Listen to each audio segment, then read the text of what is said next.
If civilization ever collapsed, it would be the most advanced countries in the world that had the most to lose. In this video, I'm going to provide you with 10 reasons why the collapse of the American empire will be its own unique form of chaos, and why many of the things that made America the wealthiest, most prosperous, and powerful nation the world has ever known may also be what quickens its undoing.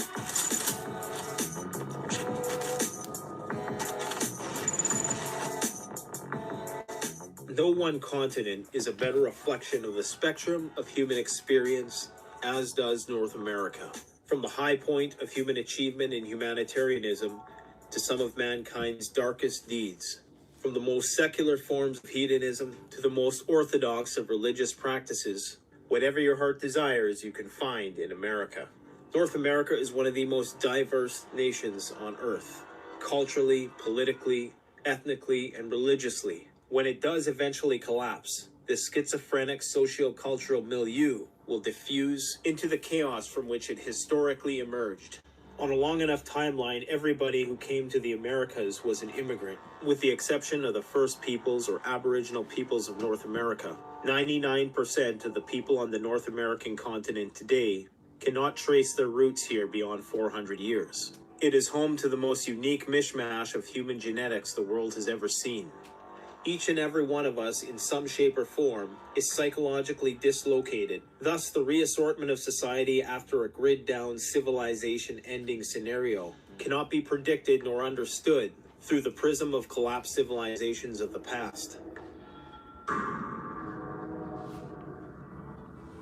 There's a variety of different events which can lead to the breakdown of the critical infrastructure that society depends on to provide for its people. Cyber attack, economic depression, global conflict, pandemic influenza, ecological disasters, meteorological disasters, and terrorism, to name a few. These are things which can slow our increasingly fast-paced, technologically dependent society to a halt. Let's discuss the key factors which are going to make America have its own unique form of chaos should any of these events ever come to pass.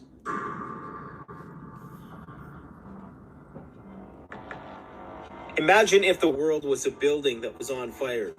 Those who lived in the penthouse, should they have to jump out the windows, would have a much farther distance to fall and likely wouldn't survive the crash. Whereas those countries who had less to benefit from the current set of economic living arrangements that we have in the world have a lot less to lose and much less distance to fall.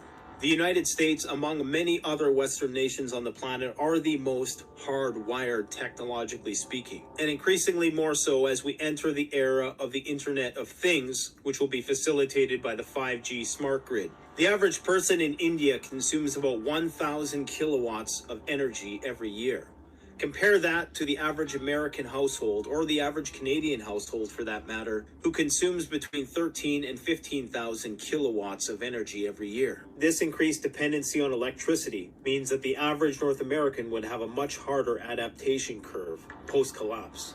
North America, like most technologically advanced regions of the globe, become more and more reliant on computers to facilitate the transactions that allow everything to flow smoothly. At the center of all this are critical infrastructure areas which are increasingly becoming more centralized. Critical infrastructure that sustains less developed countries is more decentralized. As a society and civilization evolves, the workers and inhabitants within it necessarily become more specialized in their fields, and thus the general skill sets which have allowed human beings to survive in rural environments for over 10,000 years have all but went extinct for anybody living in the city. The American workforce is highly specialized. That which empowers the American empire in the best of times makes it among the most vulnerable in the worst of times. There's an entitlement mentality that permeates the North American mindset, from the baby boomer generation onwards, reaching its peak with the current Generation Z. In the age of selfies, we've become a nation of narcissists. Millions of people have had this narcissism fueled by growing up in an era of cheap, disposable, globally traded goods, ones in which people are far removed from the blood, sweat, and tears of the workers that went into those products, an age in which people no longer have to take responsibilities for the choices that they make in their lives, an age in which decision making has been offloaded to smart technology in all its various domains, an age in which a person never has to come in contact with the initial source of their own food, never having to grow it, never having to hunt it, never having to process it, an age in which it's perfectly acceptable for a 30-something to live at home with their single parent, an age in which catchphrases like first world problems have emerged as some kind of joke to make light of our own pettiness, only to act as a license for us to continue to be even more petty. We live in an age in which road rage and public freakouts over insignificant, trivial incidents yield more emotional response than most of us ever engage in with the ones that we love. For this reason, this entitlement mentality is going to lead to chaos post-collapse. The self-serving nature of a modern North American individual is going to have the consequence of doing things which are very impulsive, potentially very cowardly, when faced with a real life or death survival situation. This juvenile temperament displayed by the general population whenever they encounter the smallest amount of stress will be magnified tenfold when the lights go out. Within this sheltered bubble of an existence, people have become highly neurotic when it comes to managing the adrenal responses when put in fight or flight situations. SHTF will be a constant fight or flight situation. Many people are simply going to buckle under the pressure and snap, and this will manifest as excessive cowardice or excessive aggression, both of which will put the people around them at risk of harm. America is perhaps one of the most divided countries on the planet. Almost every election that goes by, it's nearly a 50-50 split between the right and the left. The country is as polarized in its beliefs as is mathematically possible. At the crux between this debate between right and left and individualist and collectivist is a core set of beliefs revolving around secularism versus Christianity. Christianity being the belief system espoused by over 200 million Americans. However, many of their lifestyles more emulate the secularist view. The family unit is something that emerged throughout history as a survival strategy. First came the family, then came the tribe. As nuclear families also become a thing of the past with increased divorce rates and lack of meaningful connection with extended family members, this has had the effect of further isolating people and making them more entrenched in their individualist, self-serving beliefs. Once again, this is a great point of contention in American politics. The family unit being something which has been held in high esteem by proponents of the Christian faith. This view conflicts with the insatiable polyamory of the swipe right, swipe left, disposable relationship society. Now, I'm not here to say which one of these sides of the debate is right. You can make arguments in certain contexts for both. But it's clear if the grid ever went down in America, our isolated, self-serving lifestyles will not serve the task of societal reconstruction well. And the divisions between these politically and religiously charged groups will become more magnified and likely lead to civil conflict. There are 2.3 million people in American prisons. There are 1,700 state prisons, 100 federal prisons, 1,800 juvenile correctional facilities, 3,000 local jails, as well as military prisons, immigration detention centers, and numerous psychiatric hospitals. The United States has 4% of the world's population, but 22% of the world's prisoners. It's arguable that a lot of people who are serving time are not actually violent criminals. And many survivalists and preppers seem to have this fantasy that all of the criminals are going to be quote unquote dealt with lethally in a grid down situation by the government. But there are too many holes in this theory to be believable. What's likely to happen is that all the minimum security and lower risk offenders would be released, and the aforementioned fatal option be one that is saved for the highest risk offenders. So when these 2 million people bleed back out into the streets, whether they were violent criminals or not, many of them only become more steeped in the criminal mindset after doing time in jail. And to emerge into a society in a state of breakdown is a recipe for disaster.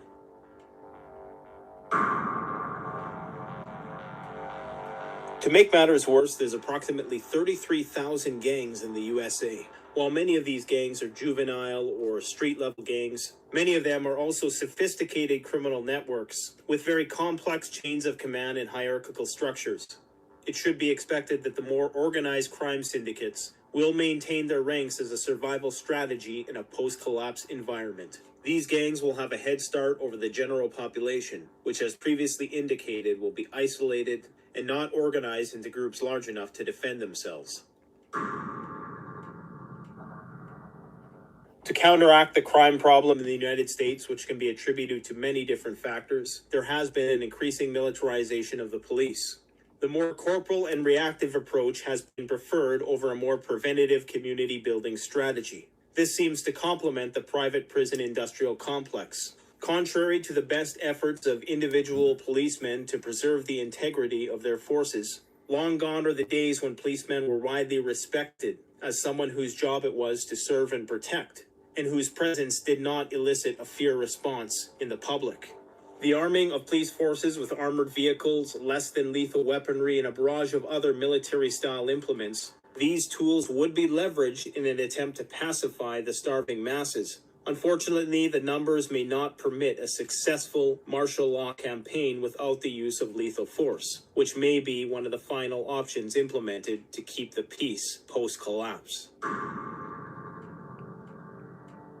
Another reason why Grid Down USA would be so raucous is because 55% of the population takes and relies on prescription medication.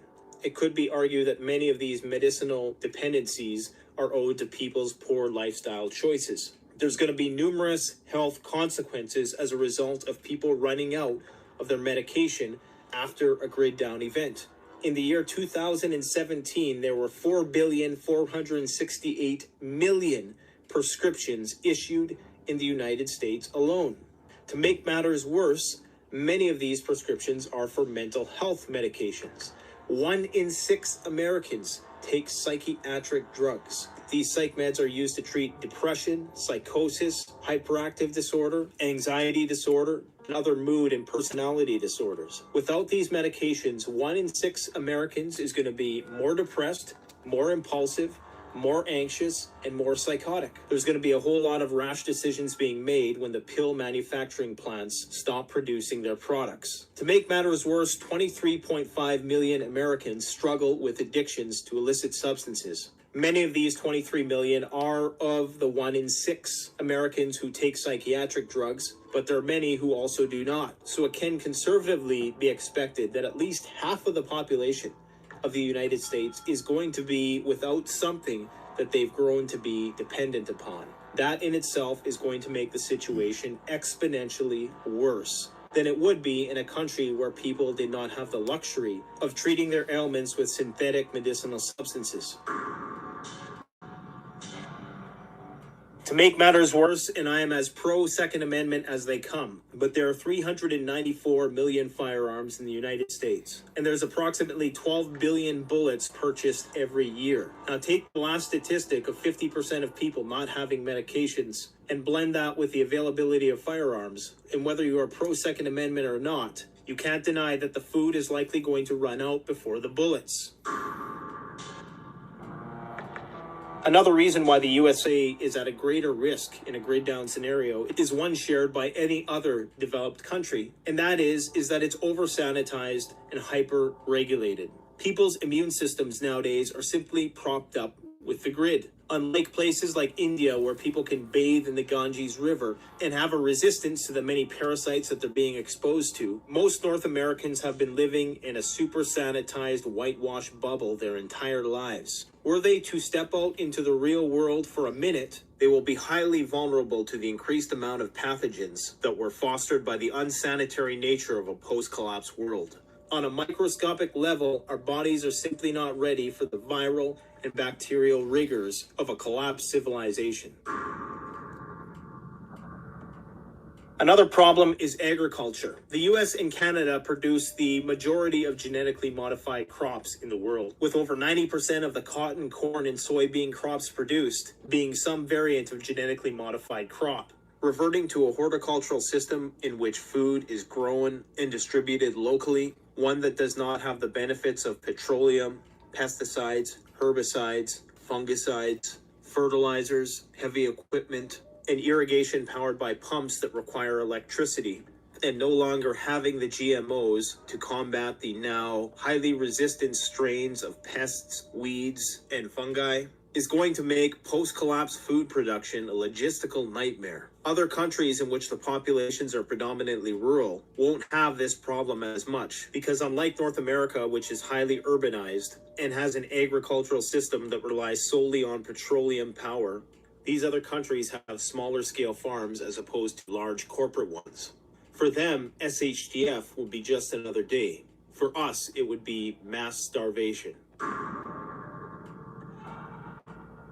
82% of North America is urbanized. Now, that's far from the highest as far as other countries rank. But once again, these 82% of people are completely reliant on food, water, fuel, medicine, and specialized trades in order to survive in these large metropolises. It is physically impossible for the millions of urban inhabitants to sustain themselves off locally available goods and services for the short term, never mind indefinitely. The average North American meal travels 1,500 miles to get to their plate. And of course, the United States is the third most populous country on Earth, with 330 million people. That's a lot of people to manage. And there's a lot of bureaucracy which is required to manage it. The collapse of government on a regional, state, and national level will lead to dissolution and chaos. The sheer geographical size and scope of the North American continent is but yet another one of the many reasons why relying on a unified approach to mitigating any large-scale disaster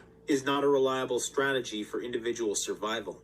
Our complex society requires aggressive centralization in order for it to function. Without technology and electricity, there can be no centralization. Collapse is essentially the rapid decentralization of critical infrastructure. Another major problem which may cause the collapse itself is the current credit bubble in the United States. The average personal debt in the United States is $38,000. 25% of that is credit card debt. If you factor in mortgages, the average household is in debt $137,000. If you factor in the per capita portion of the national debt, each U.S. household owes $860,000. Needless to say, most of these debts will never be paid off. Compare that with other countries which we often call poor. While wealthy nations and the individuals within them have far more assets than impoverished ones, most impoverished countries carry very little debt, such that the wealthier your country is, the greater amount of debt it has. And the United States is no exception to this rule, leading the charge with $22 trillion in debt and climbing. Eventually, the chips will be called in and the market is going to collapse. For a nation which has been conditioned to measure its self-worth on the basis of the material possessions it can garner, this will be as psychologically catastrophic as it is financially. To add fuel to this fire, the United States has one of the greatest wealth discrepancies in the world, with the top 3 billionaires having the equivalent in wealth to the bottom 50% of the population. So it's no surprise that these billionaires have alternative homes in other countries. The mentality of the West, which is best epitomized in the American mindset, is an individualist mentality. Although the individualist capitalist model has brought America great wealth and prosperity, in times of great hardship, this may defy the tribalism and collectivism required for a community to function in a grid-down environment. Individual concessions may have to be made in a world in which survival is going to depend on the size of your tribe. Currently, that's not required. Everybody can live in their one-bedroom cubicles and never be required to form meaningful relationships with their neighbors. This alienation, which is partly being propagated by social media, has also crippled our ability to communicate with one another without our digital devices. This do-it-yourself mantra of Western civilization works excellent in peacetime and in times of prosperity, but it's going to make it very hard for people to adapt to the necessary egalitarian phase of societal reconstruction. To top it all off, the U.S. military is spread very thin, positioning itself in dozens of different countries around the world as it's tasked itself with the leading role of trying to maintain international law and order around the planet. These are resources which are not going to be able to be employed domestically to stabilize the situation at home. These are among the main reasons why grid down in the USA will be its own unique form of chaos. We must not be deceived by the facade of civility that carries us from day to day in peacetime. The fact is that the average North American is highly medicated, highly socially isolated, highly individualistic, completely hardwired to the grid, whitewashed and sanitized, highly urbanized, devoid of basic survival skills, is polarized politically, is of poor relative health, and is incredibly well armed. This, my friends, is a recipe for disaster. So you... Shalom. Kohala, Yahweh, Bahashim, Yahweh Shai Hamashiach. All praises be to the Most High, Yahweh, in the name of his Son and our Lord and Savior, Yahweh Shai, whom you ignorantly call Jesus Christ. Much respect to the brothers doing this work and risking their lives and freedom to do so, more so now than ever. Salutations to the hopeful elect and the confusion of faith that are scattered abroad, and double honors to our elders and apostles of Great Millstone. Shalom. Title of this lesson this morning is entitled, Esau's Kingdom is Falling. And we know that 2 Esdras 6 and 9 tells us that Esau is the end of the world, and Jacob is the beginning of it that follow. The book of 2 Esdras chapter 6, verse 1. And he said unto me, in the beginning, when the earth was made, before the borders of the world stood, or ever the winds blew. Verse 2. Before it thundered and lightened, or ever the foundations of paradise were laid. Before the fair flowers were seen, or ever the movable powers were established. Before the innumerable multitude of angels were gathered together, or ever the heights of the air were lifted up. Before the measures of the firmament were named, or ever the chimneys in Zion were hot. 2 Esdras 6 and 5. And ere the present years were sought out, and or ever the inventions of them that were now sin were turned. Before they were sealed, they have gathered faith for a treasure. Then did I consider these things, and they all were made through me alone, and through none other. By me also they shall be ended, and by none other. Then answered I and said, what shall be the parting asunder of the times? Or when shall be the end of the first, and the beginning of it that follow? And he said unto me, from Abraham unto Isaac, when Jacob and Esau were born of him, Jacob's hand held first the heel of Esau. For Esau is the end of the world, and Jacob is the beginning of it that follow. So when you read in Genesis chapter 25, that was a symbolic meaning when our forefather in the womb, Jacob, grabbed hold of Esau's heel. Not only did the children struggle together in the womb, which was symbolic of a perpetual contention between the two, but it was also showing us how these kingdoms would transition. Let's go to 2 Esdras 15, verse 1. Behold, speak thou in the ears of my people the words of prophecy, which I will put in thy mouth, saith the Lord, and cause them to be written in paper, for they are faithful and true. Fear not the imaginations against thee, and let not the incredulity of them trouble thee that speak against thee. For all the unfaithful shall die in their unfaithfulness. Behold, saith the Lord, I will bring plagues upon the world, the sword, famine, death, and destruction. For wickedness has exceedingly polluted the whole earth, and their hurtful works are fulfilled. Therefore, saith Yahweh, I will hold my tongue no more as touching their wickedness, which they profanely commit, neither will I suffer them in those things in which they wickedly exercise themselves. Behold, the innocent and righteous blood crieth unto me, and the souls of the just complain continually. 2 Esdras 15 and 9. Therefore, saith Yahweh, I will surely avenge them, and receive unto me all the innocent blood from among them. Behold, my people is led as a flock to the slaughter, and I will not suffer them now to dwell in the land of Egypt. And we know that Egypt is synonymous with bondage. The precept here is Exodus 20 and 2. It means bondage or oppression. 2nd Esdras 15 and 11. But I will bring them with a mighty hand and a stretched out arm, and will smite Egypt with plagues, as before, and I will destroy all the land thereof. Egypt shall mourn, and the foundation of it shall be smitten with the plague and punishment that Yahweh shall bring upon it. They that till the ground shall mourn, for their seeds shall fail through the blasting and hail, and with a fearful constellation. Woe to the world and them that dwell therein. That woe means destruction is coming. Sedition among men and hardship and pain and suffering, trial and tribulation. Woe to the world and them that dwell therein. For the sword and their destruction draweth nigh. And one people shall stand and fight against another, and swords in their hand. For there shall be sedition among men, invading one another. They shall not regard their kings nor princes, and the course of their actions shall stand in their power. Not regarding the kings or princes, that means going against government authority and going against the leadership.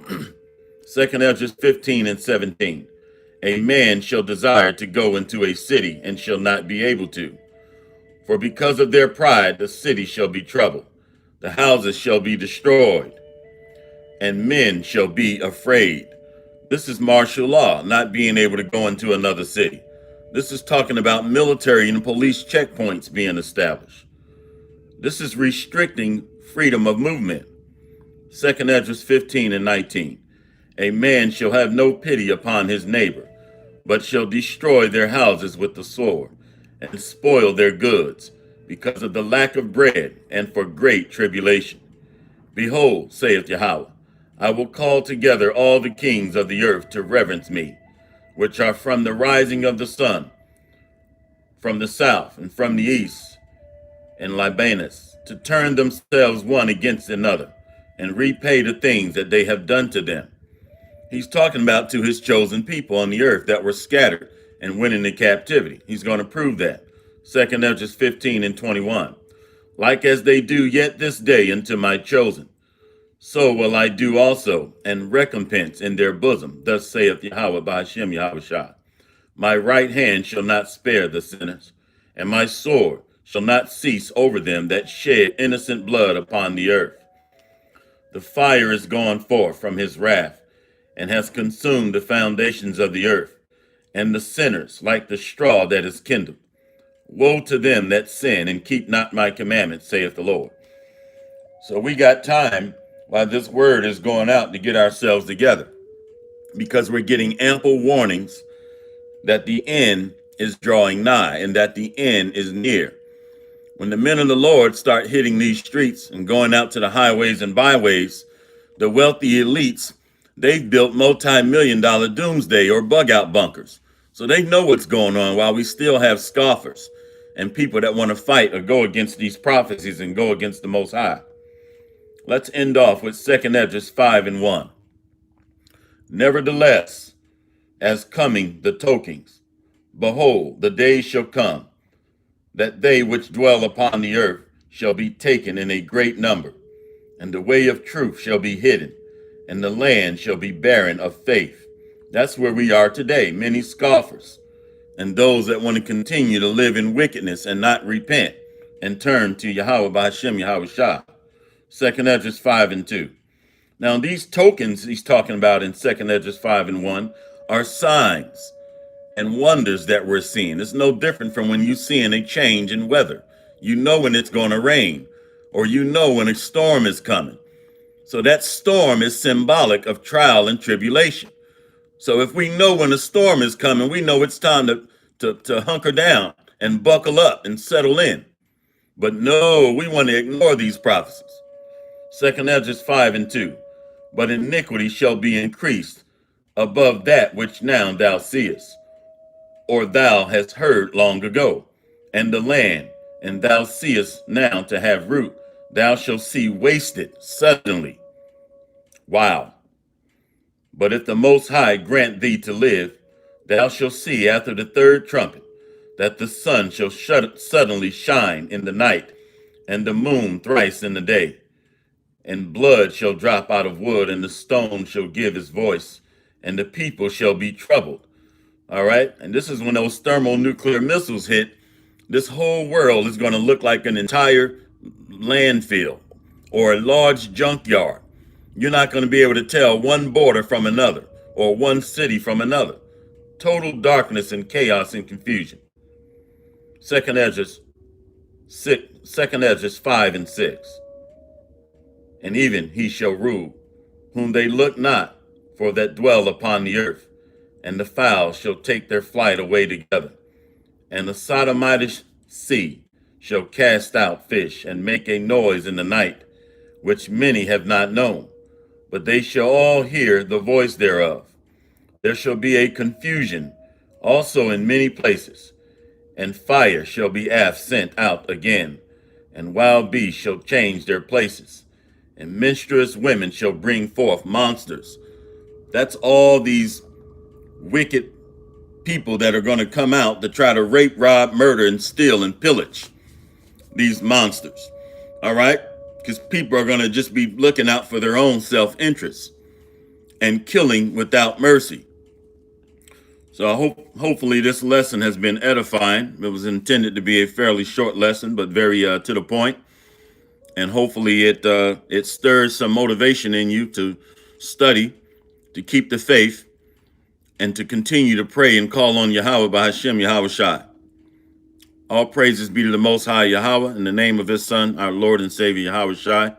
Much respect to the brothers doing this work and pushing this truth and sincerity throughout the four corners of the earth. Salutations to the hopeful, elect, and the confusion of faith scattered abroad. And double honors to our elders and apostles of Great Millstone. Abba Baba, Kwam Yasharallah. Shalom.